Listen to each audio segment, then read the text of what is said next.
ভাল লাগিছে কি কৰিবি হিমন্তই দিছে আকৌ ন সেইটোতো বিচাৰ ন্যায় বিচাৰিব লাগিব ন এজন ভাল আমাৰ এখন অসমৰ এটা হিয়াৰ আঙুঠো আছিলে ন তেওঁকতো আমি এৰিব নোৱাৰোঁ চবে অসমৰ ভাৰতৰ গোটেই তেওঁক লাগি আছে বিচাৰি আছে ন্যায় দিবই লাগিব ন্যায় নিদিলে নহ'ব যিজনে কৈছে সেনেক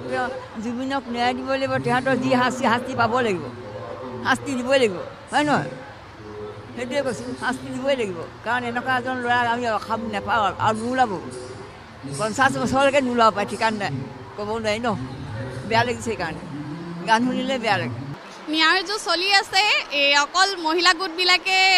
ৰাইজে ভুল নাযাব যাতে আমি আঁচনিৰ কাৰণে আমি ন্যায় যুঁজখন পাহৰি যাম আমাৰ ন্যায় যুঁজখনো সমানে সকলোৰে মনত ন্যায়ৰ বাবে প্ৰাৰ্থনা কৰি আছে আৰু আমি সকলোৱে বিচাৰোঁ জুবিন দাই ন্যায় পোৱাটো আঁচনিৰ কাৰণেতো আহিছোঁ জুবিন দাৰতো এনেও থাকিবই সদায় থাকিব আজি নহয় তেওঁ আমাৰ মাজত সদায় থাকি আছেও আৰু থাকিবই চিৰজীৱন কি ক'ম আৰু সিমানে ন্যায় হয় ন্যায় পাব লাগে তেওঁ যিমানখিনি তেওঁ যিটো যোনে যাৰ যোন দুখী মানে তেওঁ শাস্তি পাব লাগে তাৰমানে আঁচনিটো হৈছে এইটো বেলেগ এটা আৰু জুবিন গাৰ্গৰ সেইটো এটা বেলেগ জুবিন গাৰ্গৰ ন্যায়টো পাবই লাগিব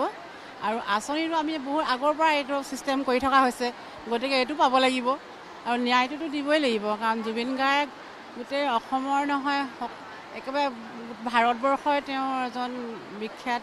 হৈ পৰিছে বৰ্তমান ভাৰতবৰ্ষতে ৱৰ্ল্ডতে তেওঁ এতিয়া ফেমাছ হৈছে গতিকে তেওঁ অসমৰ কাৰণে যিখিনি কৰি থৈ গ'ল যিখিনি বৰ্তমান তেওঁ কৰি থৈ গ'ল যিমানখিনি সেইখিনি